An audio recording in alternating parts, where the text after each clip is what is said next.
No, basically, what are the waves of probability? That is, in water waves, we know that when we discuss the water waves, the quantity that waves periodically is the height of the water surface. जब हम water wave की बात करते हैं तो हम उसकी height water surface की, मतलब जो उसके ऊपर waves हो रही हैं उसकी height को discuss करते हैं. Sound waves में हम pressure को discuss करते हैं कि किस compression और rarefaction वगैरह जो होते हैं वो sound waves में हम उसको discuss करते हैं. High लाइट वेव्स में हम इलेक्ट्रिक एंड मैग्नेटिक फील्ड्स को देखते हैं कि वो कैसे वेरी करता है. But what is it that varies in the case of matter waves? क्योंकि अब हम यहाँ पे डिस्कस कर रहे हैं मैटर वेव्स को, तो मैटर वेव्स के केस में हमारे पास फिर कौन सा ऐसा वेरिएबल है जिसको हम लेंगे कि हम उसमें देखेंगे कि मैटर वेव्स में क्या वेरी कर रहा है. द क्वांटिटी जो उसमें मैटर वेव्स में हम लेते हैं, the quantity whose variation make up matter waves is called wave function.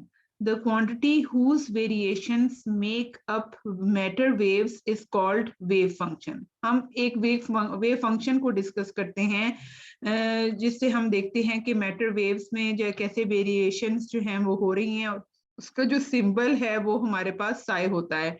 ये जो है जब आप क्वांटम मैकेनिक्स वगैरह पढ़ोगे तो उसमें ये सिंबल बहुत ज्यादा यूज होगा. यहाँ तो इतना मॉडर्न फिजिक्स में तो इतना यूज नहीं है इसका, लेकिन क्वांटम फिजिक्स में इसका बहुत यूज है. तो आप लोगों का बेसिकली ये जो मैटर वेव्स हैं उसको अगर हम देखते हैं उसमें कोई भी वेरिएशंस तो वो हम वेव फंक्शन को रिलेट करते हैं वेव फंक्शन से. ठीक है.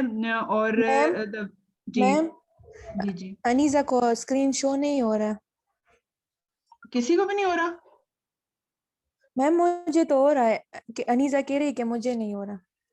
अच्छा, पता नहीं, मैंने तो जाहिर है उसमें किसी को ब्लॉक तो नहीं किया हुआ. मैं दोबारा से देख लेती शायद हूँ. सिग्नल का कोई. सिग्नल का कोई इशू हो सकता है.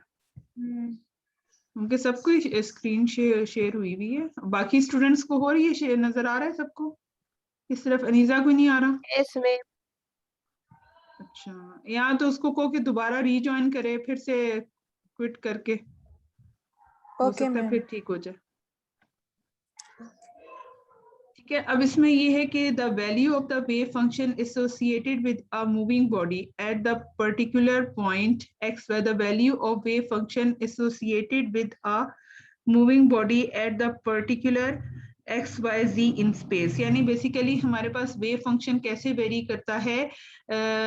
यू नो दैट के मैटर वेव्स में जब कोई बॉडी जो है वो जब value of wave function associated with a moving body at a particular point x y z in space at time t is related to the finding the body there at the time. इसमें basically ये है कि हम ये देखते हैं कि जो वेव है वो किसी टाइम पे किसी पॉइंट पे मौजूद है. मतलब वेव फंक्शन जो है वो किसी पॉइंट पे मौजूद है, मींस के स्पेस में वो कहीं पे भी पाया जाता है. उस अगर वो एक पॉइंट पे है तो वहां पे x भी होगा, y भी होगा, z भी होगा और वहां पे कोई टाइम भी होगा. ठीक है. तो is related to the likelihood of finding the body there at the time. अब इसमें ये है कि इसमें दो तरह से केस होते थे. द वेव फंक्शन जो है द प्रोबेबिलिटी. अब इसमें एक प्रोबेबिलिटी की बात भी हम करते हैं कि प्रोबेबिलिटी क्या होती है. प्रोबेबिलिटी बेसिकली क्या है कि that something be in a certain place at a given time. यानी कि कोई भी चीज अगर फॉर एग्जांपल किसी भी टाइम पे किसी जगह पे पड़ी हुई है तो उसकी प्रोबेबिलिटी क्या हो सकती है. प्रोबेबिलिटी बेसिकली हमारे पास है कि या तो वो बॉडी उस पॉइंट पे है और या वो बॉडी उस पॉइंट पे नहीं है. ठीक है.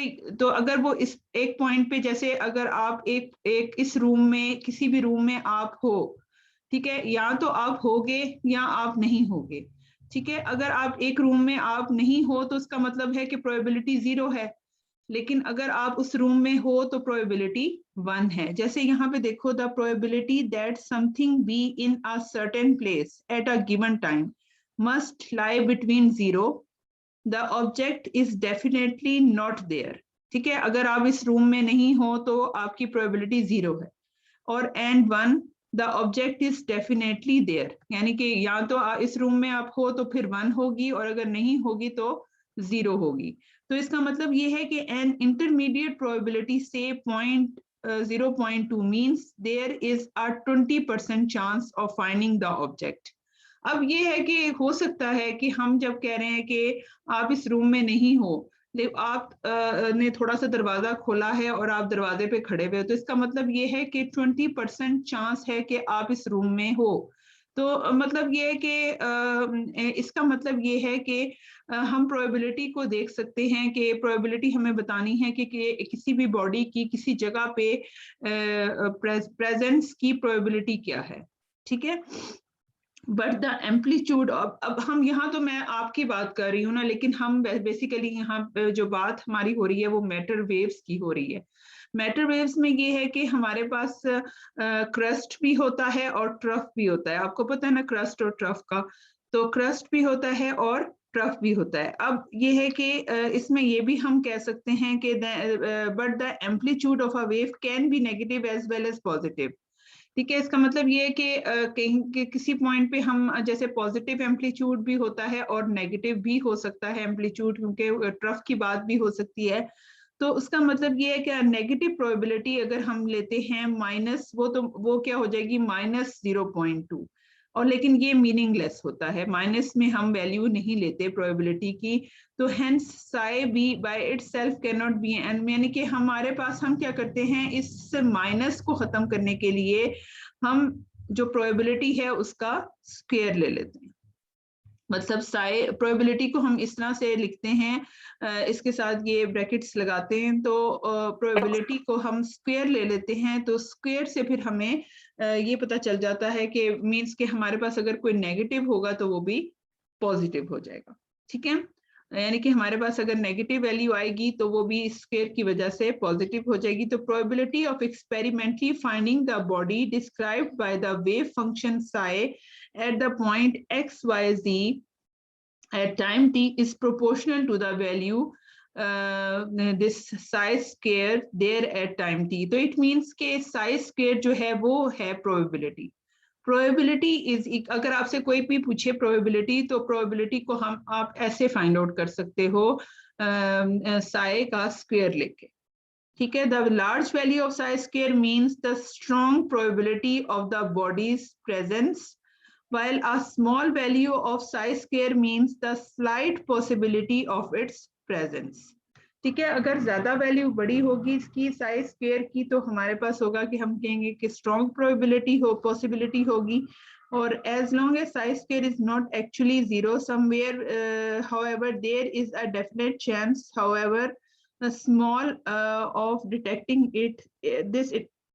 This interpretation was first made by Max Born in 1926। ये तो ऐसे मैंने थोड़ा सा आपको प्रोबेबिलिटी का ओवरव्यू दिया है। बेसिकली आपने ये जो सारा प्रोबेबिलिटी और साई वेव फंक्शन साई के बारे में जो कुछ भी पढ़ना है वो क्वांटम मैकेनिक्स में पढ़ना है, ठीक है, नेक्स्ट क्लास में। अच्छा, अब नेक्स्ट जो है वो अब अनीजा को प्रॉब्लम है स्टूडेंट्स?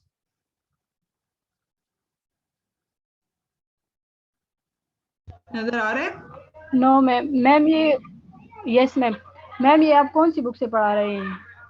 ये मैं बाइजर की बुक से। Yes ma'am. पेज नंबर बता दें ma'am. Page number 95। Yes ma'am. ठीक है। मैम अभी मुझे अभी शेयर हो रहा है, पर यहाँ पे वो पहला वाला पेज अभी तक है, वो व्हाट वेव्स आर व्हाट, वही पेज है, बाकी नहीं आ रहा आगे वाला। अच्छा, दरअसल एक्चुअली मुझे लग रहा है आपका सिग्नल्स का प्रॉब्लम है ना, तो इस वजह से यस ये मैम। प्रॉब्लम हो रही है। तो अब आप लोग ऐसा किया करो कि जब मैं मतलब ये याद हो आपको मैं पहले शेयर कर दिया करूँ ना, तो आप इसको फिर फोटोकॉपी वगैरह या ये नोट्स को करवा लिया करो, फिर फायदा हो जाएगा। अभी ठीक नेक्स्ट है। पेज आ रहा है? नो मैम, बस वही पे अटका हुआ है। सबके साथ ये प्रॉब्लम है कि सिर्फ कुछ? नो मैम, सबके साथ नहीं। बस सिग्नल्स का प्रॉब्लम होगा बच्चे आपके उधर। अच्छा, अब नेक्स्ट जो है वो डिस्क्राइबिंग अ वेव। बेसिकली हमने नेक्स्ट जो है हम वेव को डिस्क्राइब करेंगे और उसका फॉर्मूला वगैरह कैलकुलेट करेंगे कि हमारे पास जो है वो किस तरह से हम y के साथ y के वैल्यू x की वैल्यू कैलकुलेट कर सकते हो। बेसिकली हमारे पास ये है describing a wave, a general formula for waves.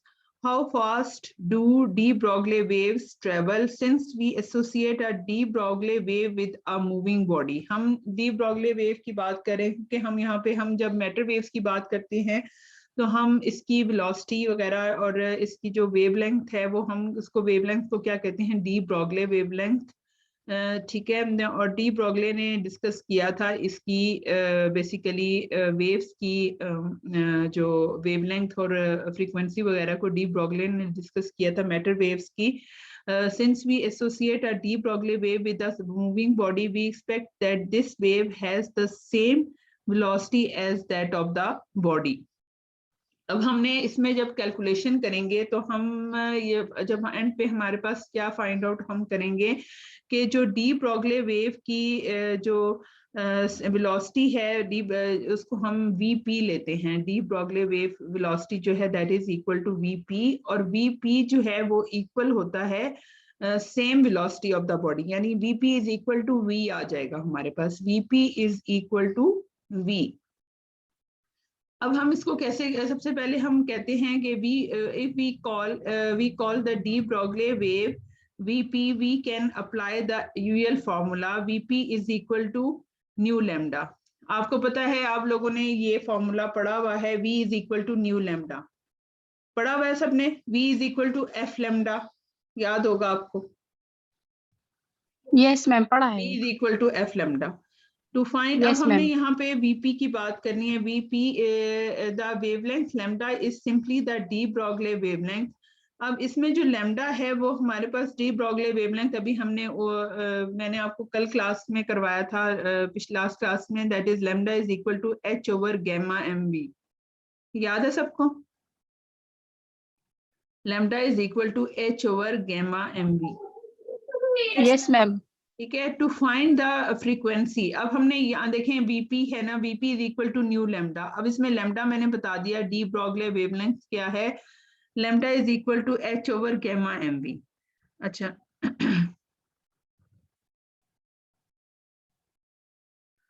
to find the frequency we equate the quantum expression E is equal to h nu with the relativistic formula for total energy E is equal to gamma mc square। अब इसमें ये है कि हमने अब new find out करना है। Lambda हमने बता दिया कि वो किसके इक्वल है, न्यू फाइंड आउट करना है, मींस फ्रीक्वेंसी फाइंड आउट करनी है। फ्रीक्वेंसी के लिए हम क्या करेंगे कि हम जो h nu is equal to gamma mc square, ठीक है, गैमा mc स्क्वायर ये फॉर्मूला है जो एनर्जी का होता है, टोटल एनर्जी का, E is equal to gamma mc square. तो h nu is equal to gamma mc square और f is equal to gamma mc square over h। अब ये न्यू की वैल्यू आ गई, ये न्यू की वैल्यू और ये जो गैमा की वैल्यू है आपने यहाँ पे पुट करनी है Vp में। ठीक है, Vp is equal to nu lambda, ये आपने न्यू लैम्डा ये लिखा हुआ है और ये सॉरी न्यू की ये वैल्यू लिखी हुई है और लैम्डा की ये वैल्यू लिखी हुई है। तो यू फ्रॉम दिस आप देखें यहाँ पे गैमा गैमा से कैंसिल हो गया, एम से कैंसिल हो गया, एच से कैंसिल हो गया, you have c square over v. Clear है? ठीक है स्टूडेंट्स, किसी को प्रॉब्लम यहाँ पे? कैंसिल होके आपके पास ये वैल्यूज आ गई हैं। ठीक है, अब यहाँ पे ये है कि because the particle velocity v, अब देखें सी स्क्वायर ओवर वी, सी आपको पता है कि that is very very much greater than v। ठीक है, सी आपके पास जो है 3 मल्टीप्लाई बाय 10⁸ मीटर पर सेकंड होता है, और v की वैल्यू जैसे आप मैक्सिमम जो है वो आप ले लोगे 10⁻6 ले लोगे, या कुछ भी आप मतलब इलेक्ट्रॉन की अगर बात करते हो 10⁻6 आप ले लेते हो उसकी वेलोसिटी, तो फिर भी सी स्क्वायर की वैल्यू जो है that is very very much greater than v होगा। तो इसका मतलब ये है कि Vp भी ग्रेटर होगा as compare to v। Because the particle velocity v must be less than the velocity of light c, the de Broglie waves always travel faster than light. इसका मतलब ये है कि vp की जो वैल्यू है वो लाइट से भी ज्यादा है, लाइट की वेलोसिटी से, क्योंकि c स्क्वायर है ना, यानी ये 10⁻16 तक चली जाएगी वैल्यू, ठीक है। तो vp की वैल्यू जो है वो c की वैल्यू से भी ज्यादा है। क्लियर ये point? The de Broglie waves always travel faster than light, ठीक है। In order to understand this unexpected result, we must look into the distinction between phase velocity and group velocity. अभी हम phase velocity and group velocity को भी आगे discuss करेंगे कि ये क्या है, लेकिन अभी हम जो है वो पहले यहाँ पे देखना चाह रहे हैं कि इसकी जो है वो वैल्यू y और y एक्सिस पे क्या वैल्यू आएगी, कैलकुलेशंस ये करेंगे हम। अच्छा, अब इसमें ये कि let us begin by reviewing how waves are described mathematically. हम मैथमेटिकली इसको डिस्क्राइब करेंगे। For simplicity we consider a single string stretched along the x axis, ठीक है। हम ये कहते हैं कि जो वेव है, जो मोशन जो आपके पास स्ट्रिंग है वो अलोंग एक्स एक्सिस है, ठीक है, stretched along the x axis whose vibrations are in the y direction. जो वाइब्रेशंस है ना इसमें, जो मोशन है वो है अलोंग वाई एक्सिस, ठीक है, as in figure 3.1, and are simple harmonic in character if we choose t is equal to 0। अगर हम कहते हैं t is equal to 0 when the displacement y of the string at x is equal to 0 is maximum। हम t is equal to 0 पे ये consider करते हैं कि जो y की डिस्प्लेसमेंट है वो मैक्सिमम है। ये देखें यहाँ पे मैक्सिमम आ रही है, x इज इक्वल टू 0 भी है और t इज इक्वल टू 0 भी है, तो हम कह रहे हैं कि y की जो डिस्प्लेसमेंट है वो मैक्सिमम है। यहाँ पे क्लियर हो गया point? It's displacement and any future time t at the same place is given by the formula. अब ये जो फॉर्मूला है ये आप लोगों ने पढ़ा हुआ है कि नहीं? सिंपल हार्मोनिक मोशन में पढ़ा हुआ है कि नहीं? याद है आप लोगों को? यस मैम, पढ़ा है। सिंपल हार्मोनिक मोशन आप लोग देख लेना एक दफा, अगर किसी को समझ नहीं आ रही होगी ना तो आप सिंपल हार्मोनिक मोशन को देख लें। y is equal to a cos 2, ये होता है a cos omega t। a cos omega t तो याद होगा, a cos omega t। Omega किसके इक्वल होता है? बोले students, omega is equal to 2 pi f। 2 pi f या 2 पाई न्यू, ठीक है, 2 पाई एफ या 2 पाई न्यू आप लिख सकते हो। तो इसका मतलब ये आपको ये याद होगा, एक cos ओमेगा टी, तो omega is equal to 2 pi f, ठीक है। तो हम जब y को जो है वो इस इक्वेशन से डिस्क्राइब करते हैं, a is equal to y is equal to a cos 2 pi f t, ठीक है। अब इसमें ये है कि हमारे पास जो है हम ये कंसिडर नेक्स्ट वेयर a जो है वो हमारे पास है is the amplitude of the vibrations। a जो है that is the amplitude of the vibrations and nu their frequency। अब इसमें इक्वेशन 3.4, इक्वेशन 3.4 जो है वो ये वाली इक्वेशन है, y is equal to a cos 2 pi nu t। Equation 3.4 tells us what the displacement of a single point on the screen is as a function of time t। It tells us what the displacement of a single point on the string is as a function of time t. A complete description of wave motion in a stretched string, however, should tell us what y is at any point on the string at any time। Basically हमारे पास क्या है कि हम यहाँ पे जो है वो y की बात कर रहे हैं। Simple description of wave in a stretched string however should tell us that what y is at any point on the string at any time। But we want to given formula y is a function of both x and t। अब इसमें यह है कि हमने जो है वो calculation करनी है कि हमारे पास जो है वो, अगर हम इसको और एक्सप्लेन करें कि हम x इज इक्वल टू 0 पे हमारे पास क्या वैल्यू आ रही है, और अगर x इंक्रीज होता है तब हमारे पास क्या वैल्यू आएगी y की। और अगर हम कहते हैं कि first t is equal to 0 time है और देन टाइम जो है वो हमारे पास t is equal to t हो जाएगा, तब हमारे पास क्या वैल्यू आएगी, इस y में क्या क्या चेंजेस आ सकती हैं। तो हमारे पास ये है कि to obtain such a formula let us imagine that we shake the string at x is equal to 0 when t is equal to 0। For example ये देखें, ये फिगर यहाँ पे इस फिगर में देखें कि शुरू में क्या है कि जब टाइम जो है वो t इज इक्वल टू 0 होगा और x जो है वो भी 0 होगा, तो हम ये कंसिडर करते हैं कि स्ट्रिंग में कोई भी वाइब्रेशन नहीं है। ठीक है, कोई भी वाइब्रेशन नहीं है, so that a wave starts to travel down the string in the, फिर क्या होगा जब हम इसको स्लाइड से जर्क देते हैं स्ट्रिंग को, तो देयर इज अ वेव। ठीक है, अब यहाँ पे जब ये स्टार्ट में था तब हम ये कहते थे कि x इज इक्वल टू 0 है और t इज इक्वल टू 0 है जब शुरू में। तो जब नेक्स्ट इस पॉइंट पे आएगा तो हम ये कहते हैं कि t जो है वो भी t is equal to t हो जाएगा और x is equal to x, यानी कि हमारे पास टाइम भी इंक्रीज हो रहा है और x भी इंक्रीज हो रहा है। ठीक है, मतलब after time t and after time after distance x। ठीक है, तो हमारे पास यहाँ पे आ जाएगा यानी कि आपके पास t is equal to 0 so that a wave starts to travel down the spring in the plus x direction. This wave has some speed vp. जैसे हम मैंने आपको पहले भी बताया था कि जब भी हम मैटर वेव्स की बात करेंगे तो हम यही कहेंगे कि जो इसकी वेलोसिटी है वो हम वीपी से डिनोट करेंगे, वीपी यानी कि डी ब्रोगली वेलोसिटी। तो वीपी वेलोसिटी, तो इसका मतलब ये है कि आपको पता है कि जो डिस्टेंस का फॉर्मूला होता है वो क्या होता है, s is equal to v t. ठीक है, डिस्टेंस का formula s is equal to v t. तो s अगर हम यहाँ पे x ले रहे हैं क्योंकि ये जो डिस्टेंस है वो x है, तो x इज इक्वल टू आपके पास आ जाएगा vpt। ठीक है, x is equal to vpt। तो यहाँ से लेके यहाँ तक जो डिस्टेंस होगा उसको हम क्या कहेंगे, दैट इज vpt।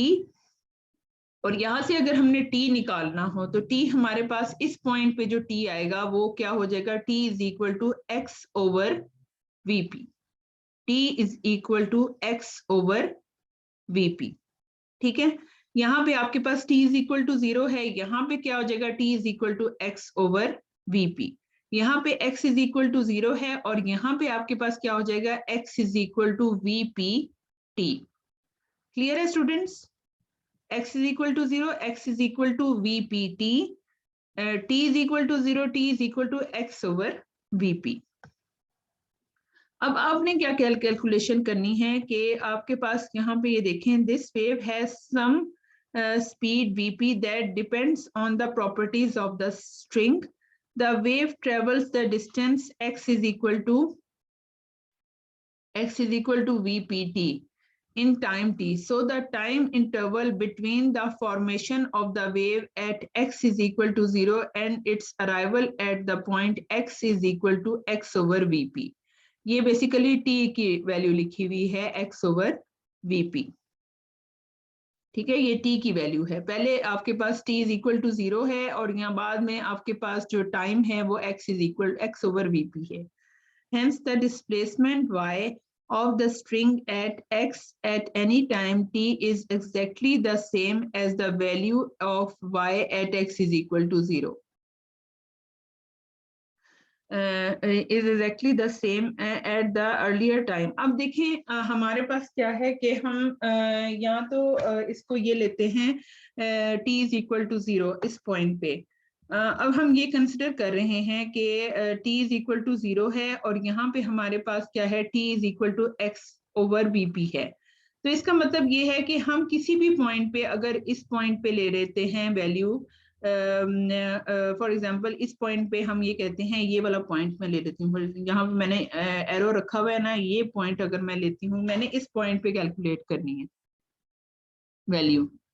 ठीक है, अब इस पॉइंट पे क्या वैल्यू होगी, ये जो टोटल आपके पास एंड पॉइंट पे वैल्यू आई है t is equal to x over vp, इस पॉइंट पे अगर हम लेते हैं वैल्यू t ले लेते हैं, मतलब टाइम की वैल्यू t ले लेते हैं, तो इस पॉइंट पे हम x ओवर vp लेंगे। लास्ट वाले पॉइंट पे हम x ओवर vp ले लेते हैं, इस पॉइंट पे हम कहते हैं कि टाइम t है।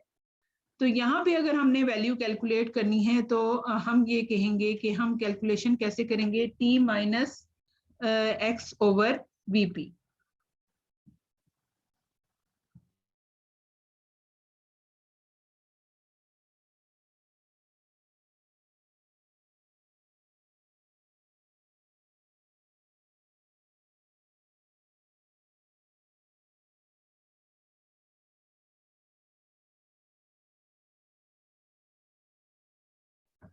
अच्छा स्टूडेंट सॉरी, मैं किसी से बात कर रही थी। अच्छा, अब इसमें ये है कि आपके पास अगर फॉर एग्जांपल ये वेव है, ठीक है, ये मूव कर रही है, पहले हमने time t is equal to 0 लिया, फिर इस पॉइंट पे हम कहते हैं हमने इस पॉइंट पे फॉर एग्जांपल कैलकुलेशन करनी है, तो हम उस पॉइंट पे t जो है t वैल्यू ले लेते हैं, simple t is equal to 0 simple t, and इस पॉइंट पे हमने क्या कहा, t is equal to x over vp। अब हमने इस पॉइंट पे कैलकुलेट करनी है किसी भी इंस्टेंट पे, तो उस वहां पे हमारे पास फिर क्या हो जाएगा कि जो t है उसमें से हम माइनस कर देंगे x ओवर vp को, ठीक है, x ओवर vp को हम माइनस कर देंगे, तो t minus x over vp ये वैल्यू आ जाएगी आपके पास, t minus x over vp। अब देखो यहाँ पे अगर आप x is equal to 0 put करते हो तो आपके पास वही एक्सप्रेशन आ जाएगी जो इक्वेशन 3.4 आपने पहले कैलकुलेट की थी, कि अगर आप x is equal to 0 put करो, ठीक है। तो इसका मतलब ये है कि हम कहते हैं कि a cos 2 pi nu t minus x over vp, यानी आपने टोटल में से जो आपके पास टोटल x की वैल्यू आ रही है x ओवर vp, उसको माइनस कर दिया t में से, तो t minus x over vp आ जाएगी आपके पास वैल्यू, ठीक है। तो अब यहाँ पे जो आपके पास x इज इक्वल टू इसके अगर हम x यहाँ पे देखो, अगर हम इसको इस तरह से करें कि इसको मल्टीप्लाई करें थ्रू आउट, हम v से न्यू से मल्टीप्लाई कर दें, यहाँ पे न्यू लिखा हुआ है और इधर भी न्यू लिख दिया है, ठीक है, new t minus nu x over nu P. अब यहाँ देखो कि आपके पास जो है अभी हमने पहले भी एक्सप्रेशन ये देखी थी, ये वाली इसमें देखो कि लैम्डा किसके इक्वल होता है, v p over nu, v p over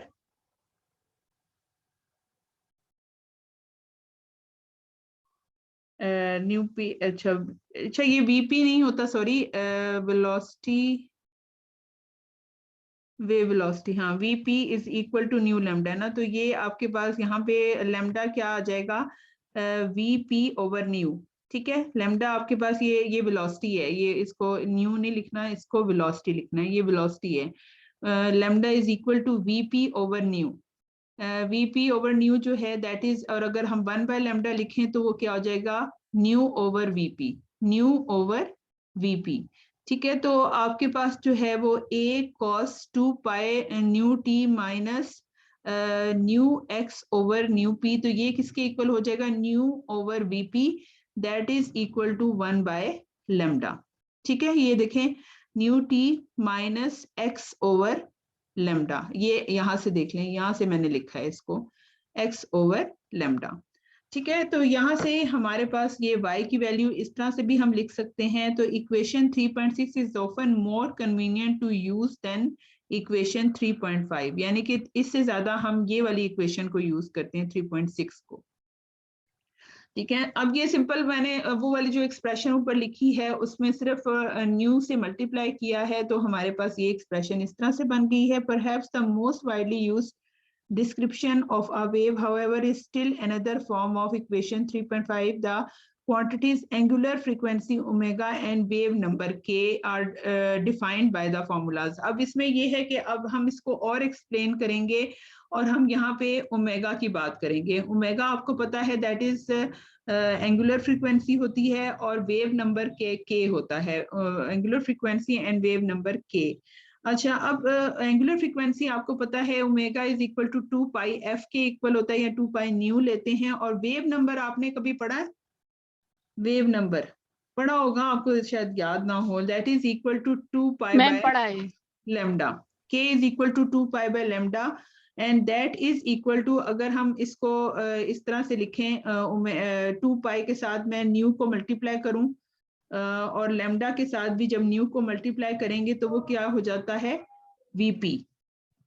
lambda के इधर भी ऊपर भी न्यू को मल्टीप्लाई करें और नीचे भी न्यू को मल्टीप्लाई करें तो हमारे पास ये क्या हो जाएगा, 2 पाई न्यू, और नीचे लेमडा न्यू जो है वो हमारे पास इक्वल होता है वीपी के।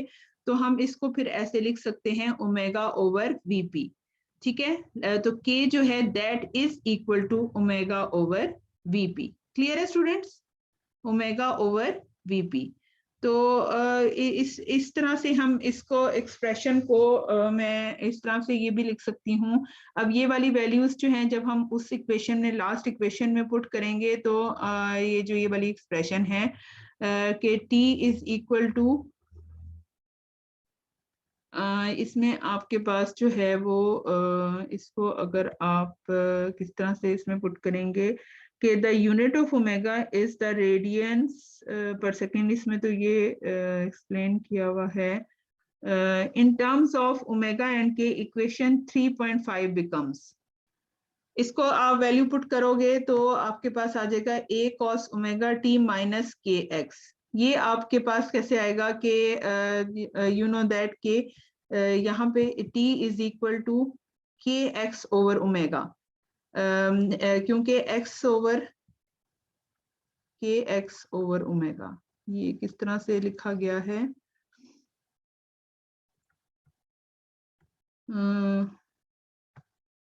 a cos 2 pi omega T minus 2 pi bye, यहाँ से नहीं, इसको तो मैंने इस तरह से एक्सप्लेन किया। अभी आपने क्या करना है कि आपके पास k की वैल्यू है ओमेगा ओवर वीपी, और जो आपके पास k यहाँ से, इसको बस आपने, आप लोग जो है ना वो इस एक्सप्रेशन को आपने इस तरह से लिखना है। ये समझ आ रही है कैसे लिखा है? ओमेगा आपके पास है ना, ओमेगा है के ओवर, एक मिनट, ये मैं ऐसा करती हूँ कि आपको ना कहीं पे लिख देती हूँ कि इस तरह तो आपको समझ नहीं आएगी।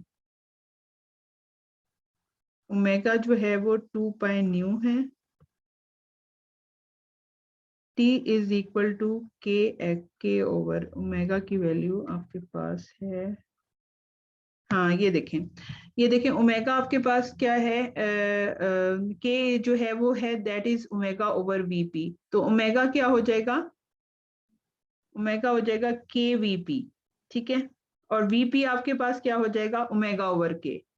वीपी क्या हो जाएगा, इधर से देखो, vp is equal to omega, k को इधर ले आए, ओमेगा ओवर के। वीपी आपके पास हो जाएगा ओमेगा ओवर के। तो मैंने यहाँ पे वीपी की जगह पे क्या वैल्यू पुट की है, ओमेगा ओवर के।